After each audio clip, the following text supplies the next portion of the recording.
வணக்கம் நண்பர்களே. நம்ம தினமும் சாப்பிடும் ஒரு சாதாரண பழம். ஆனா அதில் இருக்கக்கூடிய மருத்துவ நன்மைகள் பலருக்கும் தெரியாது. அதுதாங்க வாழைப்பழம். வாழைப்பழம் சாப்பிட்டால் உடல் எடை அதிகரிக்கும். சர்க்கரை நோயாளிகள் வாழைப்பழம் சாப்பிடவே கூடாது. இரவுல வாழைப்பழம் சாப்பிடலாமா? இப்படின்னு நிறைய சந்தேகங்கள் நம்மள பலருக்கும் இருக்கும். ஆனா உண்மை என்ன தெரியுமா? சரியான அளவுல சரியான நேரத்துல வாழைப்பழத்தை சாப்பிட்டா அது உங்க உடலுக்கு அற்புதமான பல நன்மைகளை வழங்கக்கூடியது. பல நோய்களை தடுக்கக்கூடியது வாழைப்பழம்.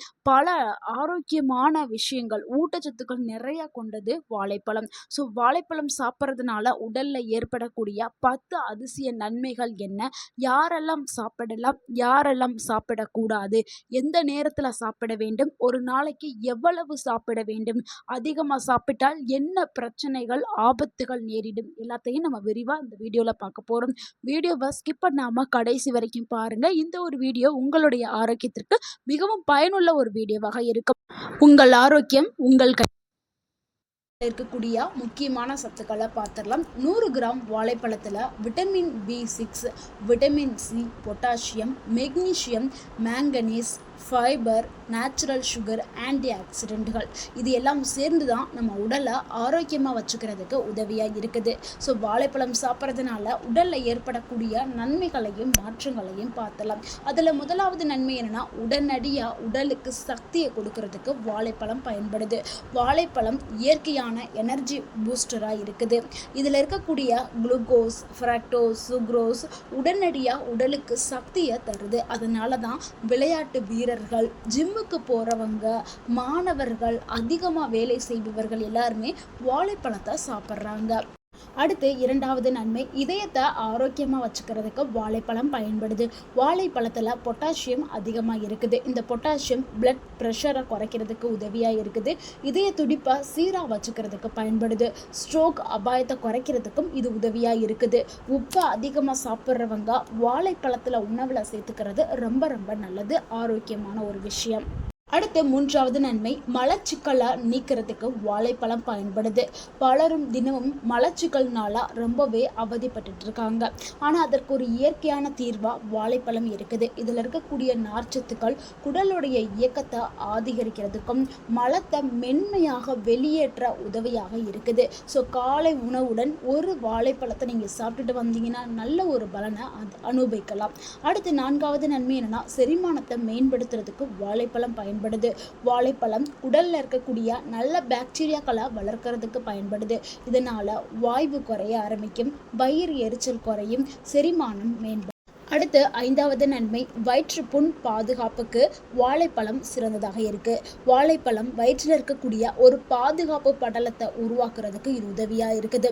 அதனால் அசிடிட்டி, அல்சர், பர்னிங் சென்சேஷன் போன்ற பிரச்சனைகளை குறைக்கிறதுக்கு வாழைப்பழம் சிறந்த பழமாக இருக்குது. அடுத்து ஆறாவது நன்மை என்னென்னா, மூளையுடைய செயல்பாடுகளுக்கு வாழைப்பழம் ஒரு சிறந்த உணவாக இருக்குது. விட்டமின் B6 இதில் இருக்கிறதுனால மூளையில் இருக்கக்கூடிய செரட்டோனின், டோபமைன் உற்பத்திக்கு இது உதவியாக இருக்குது. இதனால நினைவாற்றல், கவனம், மனநிலை மேம்படுறதுக்கு இது உதவியாக இருக்குது. ஸோ நல்ல ஒரு கான்சன்ட்ரேஷன் பவர் வேணும்னா நம்ம வாழைப்பழத்தை சாப்பிட்றது ரொம்பவுமே ஆரோக்கியமானது. அடுத்து ஏழாவது நன்மை, நல்ல தூக்கத்தை கொடுக்கறதுக்கு வாழைப்பழம் பயன்படுது. இரவில் பலருக்கும் தூக்கமே வராமல் ரொம்பவே அவதிப்பட்டு இருப்பாங்க. ஆனால் வாழைப்பழத்தில் மெக்னீசியம், விட்டமின் B6 இருக்கிறதுனால தசைகள் தளர்ச்சி அடைகிறதுக்கு இது உதவியாக இருக்குது. உடலை அமைதியாக்கி தூக்கத்தை வர வைக்கிறதுக்கு இது உதவியாக இருக்குது. ஸோ வயதானவர்களுக்கு இது ஒரு சிறந்த பழமாக இருக்குது. ஸோ வயதானவர்களுக்கு தான் தூக்கமின்மை பிரச்சனை இருக்கும். ஸோ தூக்கமின்மை பிரச்சனை தொடர்ந்து இருந்துக்கிட்டே இருந்தால் அது பலவிதமான நோய்கள் உடலுக்கு வர்றதுக்கு அது வழிவகுக்கும். ஸோ தூக்கமின்மை பிரச்சனையை கண்டிப்பாக சரி செய்யும். தூங்குறதுக்கு 1 மணி நேரத்துக்கு முன்னாடி நீங்கள் 1 கிளாஸ் பாலில் சிறிதளவு மஞ்சள், ஏலக்காய், பாதாம் இதெல்லாம் தட்டி போட்டு நீங்கள் குடிச்சிட்டு வரலாம். அடுத்து வாழைப்பழமும் நீங்கள் தொடர்ந்து எடுக்கும்போது நல்ல ஒரு தூக்கம் வரும். அடுத்து எட்டாவது நன்மை என்னன்னா, தசை பிடிப்பை குறைக்கிறதுக்கு வாழைப்பழம் பயன்படுது. இரவுல காலில் பிடிப்பு வருகிறதா, பொட்டாசியம் குறைவு இருந்தால்தான் இது ஏற்படும். நிறைய பேருக்கு தூங்கிட்டு இருக்கும் போதே கால் இழுத்து பிடிச்ச மாதிரி இருக்கும். அதுக்கு காரணம் உடல்ல பொட்டாசியம் குறைபாடுனால தான். ஆனால் வாழைப்பழத்தில் பொட்டாசியம் அதிகமாக இருக்குது. அதனால அந்த பிடிப்பு வந்து சரியாயிரும். மசில்ஸ் கிராம்பு குறையிறதுக்கு அது உதவியாக இருக்குது.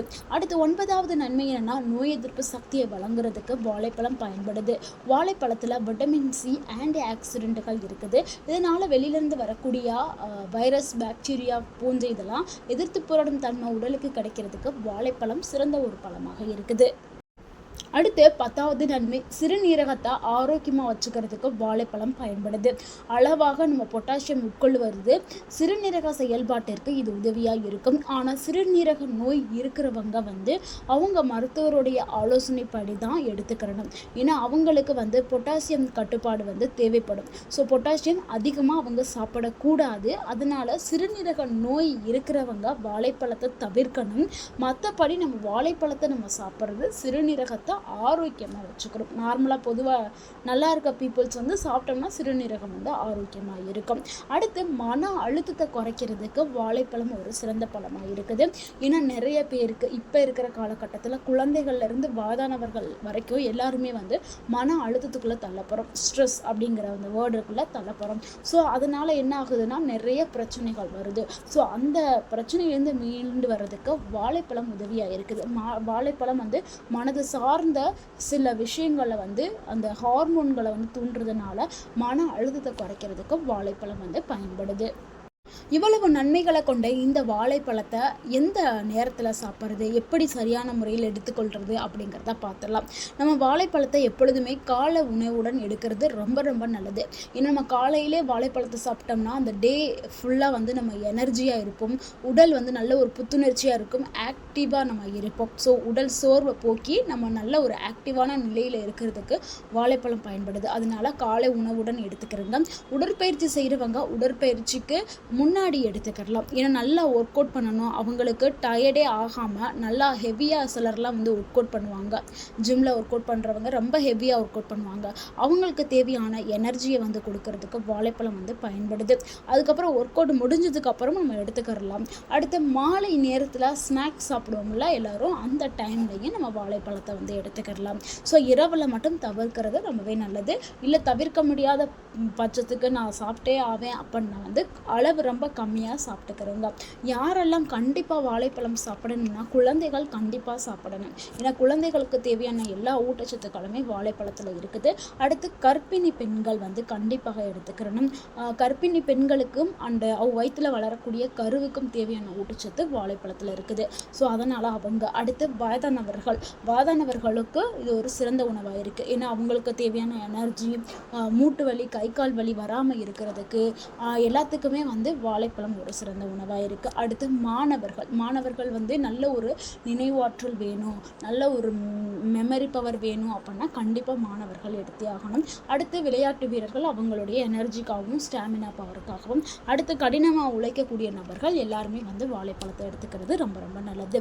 ஸோ யாரெல்லாம் ரொம்ப கவனமாக வந்து வாழைப்பழத்தை சாப்பிடணும், கிட்னி நோயாளிகள், பொட்டாசியம் அதிகமாக இருக்கிறவர்கள் இவங்க வந்து தவிர்க்கணும். ஸோ வாழைப்பழத்தை சாப்பிடக்கூடாது. கிட்னி பேஷண்ட்ஸும் பொட்டாசியம் அதிகமாக இருக்கக்கூடிய பேஷண்ட்ஸை வந்து சாப்பிட்றத தவிர்க்கிறது ரொம்ப ரொம்ப நல்லது. மற்றபடி எல்லாருமே வந்து எடுத்துக்கலாம். இந்த நபர்கள் நீங்கள் எடுக்கிறதா இருந்தால் உங்களுடைய மருத்துவத்தை நீங்கள் ஆலோசனை பெற்று எடுக்கிறது நல்லது. ஸோ ஒரு நாளைக்கு எவ்வளவு சாப்பிடலாம் அப்படிங்கிறத பார்த்தலாம். ஒரே நாளில் அதிகமாக சாப்பிடக்கூடாது. அதிகமாக சாப்பிட்டீங்கன்னா என்ன ஆகும்னா சில பல பிரச்சனைகள் வரும். ஒரே நாளில் 5, 6, 7 இப்படிலாம் சாப்பிடுவாங்க. ஏன்னா ஒரே நாளில் நிறையா வாழைப்பழம் வேகமாவே கெட்டும் போயிடும், அழுகி போயிடும், கொலன்னு ஆயிரும். அதனால எல்லாரும் என்ன பண்ணுவாங்க, ஒரு சீப்பா வாங்கிட்டு வந்து ஒரே நாளில் சாப்பிட்றேன்னு சொல்லி சாப்பிடுவாங்க சில பேர்லாம். ஸோ அப்படி மட்டும் எப்பொழுதுமே சாப்பிடக்கூடாது. ஒரு நாளைக்கு 1 இல்லைன்னா 2 பழங்கள் மட்டும் சாப்பிட்றது தான் நல்லது. ஸோ சிலர்லாம் என்ன பண்ணுவாங்க, காலைல 2, சாயந்தரம் 2, மதியானம் 2 அப்படின்னு எடுத்துக்குவாங்க. அப்பெல்லாம் எடுக்கக்கூடாது. வாழைப்பழம் அதிகமாக சாப்பிட்டால் வயிறு உப்பசம், வாய்வு, கலோரி அதிகரிப்பு, சிலருக்கு மலச்சிக்கல் இல்லைன்னா வயிற்றுப்போக்கு கூட ஏற்படுறதுக்கு வாய்ப்பு இருக்குது. அதனால அதிகமாக சாப்பிடக்கூடாது. ஒரு நாளைக்கு 1 இல்லை 2 வாழைப்பழம் சாப்பிட்றது தான் ரொம்ப ரொம்ப நல்லது. இது கூடவே நீங்கள் உடற்பயிற்சி, மற்ற உணவு கட்டுப்பாடு இதெல்லாம் நீங்கள் சேர்த்து தினமும் ஒரு வாழைப்பழத்தை எடுத்துகிட்டு வந்தீங்கன்னா உங்கள் உடல் ரொம்பவுமே ஆரோக்கியமாக இருக்கும். ஸோ வாழைப்பழத்தை எப்படி சாப்பிட்லாம்னா, வாழைப்பழத்தை அப்படியே நம்ம சாப்பிட்லாம். மில்க் ஷேக் அப்படின்னு நீங்கள் தயாரித்து குடிச்சிங்கன்னா, பனானா மில்க் ஷேக் நிறையா குடிக்கிறாங்க. அதில் சர்க்கரை அதாவது வெள்ளை கலரில் இருக்குல்ல ஜீனி அதை சேர்க்காம வேறு ஏதாவது சேர்த்து நீங்கள் குடிங்க. இல்லைன்னா நீங்கள் அத மில்க் ஷேக் குடிக்கிறத தவிர்க்கிறது நல்லது. அப்படி நீங்கள் குடிச்சிங்கன்னா வேறு ஹனியோ இல்லை பனங்கற்கண்டோ இல்லை அந்த மாதிரியான ஐட்டம்ஸ் ஏதாவது சேர்த்துக்கிறங்க. அடுத்து வாழைப்பழத்தை ஓட்ஸுடன் சாப்பிட்லாம், ஸ்மூத்தியாக சாப்பிட்லாம், ஃப்ரூட் சேலட்டாக சாப்பிட்லாம், பீனட் பட்டர் கூட சாப்பிட்லாம். வாழைப்பழம் சாப்பிட்டால் உடல் எடை அதிகரிக்கும் அப்படிங்கிறது ஒரு தவறான விஷயம். வாழைப்பழத்தை நம்ம நிறையா அதிகமாக சாப்பிட்டா தான் கலோரி உடலுக்குள்ளே அதிகமாக போய் உடல் எடை அதிகரிக்கும். தினமும் 1, 2 வாழைப்பழம் சாப்பிட்றதுனால உடல் எடை அதிகமெல்லாம் ஆகாது. அடுத்து சர்க்கரை நோயாளிகள், அது டயாபெட்டிஸ் பேஷண்ட் வாழைப்பழத்தை சாப்பிடாம இருக்கக்கூடாது. ஏன்னா இதில் இருக்கக்கூடிய ஊட்டச்சத்து கண்டிப்பாக எல்லாருக்கும் தேவை. அதனால அவங்க சிறிதளவு எடுத்துக்கலாம். ஒரு வாழைப்பழம் சாப்பிட்ற இடத்துல நீங்கள் அதை பீஸாக கட் பண்ணி 2 பீஸ் எடுத்துக்கலாம். உங்களுடைய உடலில் எவ்வளவு சர்க்கரை அளவு இருக்குது அப்படின்னு சொல்லி மருத்துவர்கிட்ட ஆலோசனை கேட்டுட்டு அதுக்கப்புறம் நீங்கள் வாழைப்பழத்தை எடுத்துக்கிறது ரொம்பவே நல்லது. நண்பர்களே, வாழைப்பழம்ங்கிறது மிகவும் எளிதாக கிடைக்கக்கூடிய குறைந்த செலவில் அதிக சத்துக்கள் கொண்ட ஒரு சிறந்த பழம். ஆனால் எந்த உணவாக இருந்தாலும் அளவோடு எடுத்துக்கிட்டால் அது ஆரோக்கியத்தை கொடுக்கும். அளவுக்கு மீறினால் அது அமிர்தமாக இருந்தாலும் அது நஞ்சாக்கப்படும். இந்த தகவல் உங்களுக்கு பயனுள்ளதாக இருந்திருந்தால் இந்த வீடியோக்கு ஒரு லைக் பண்ணுங்கள். இந்த வீடியோவை உங்களுடைய ஃப்ரெண்ட்ஸ் அண்ட் ஃபேமிலிக்கு ஷேர் பண்ணுங்கள். மறக்காமல் நம்ம சேனலை சப்ஸ்கிரைப் பண்ணுங்கள், சப்போர்ட் பண்ணுங்கள், கமெண்ட் பண்ணுங்கள். தேங்க்யூ ஃபார் வாட்சிங் அண்ட் வாழ்க வளமுடன். உங்கள் ஆரோக்கியம் உங்கள் கையில் தான். நன்றி, வணக்கம்.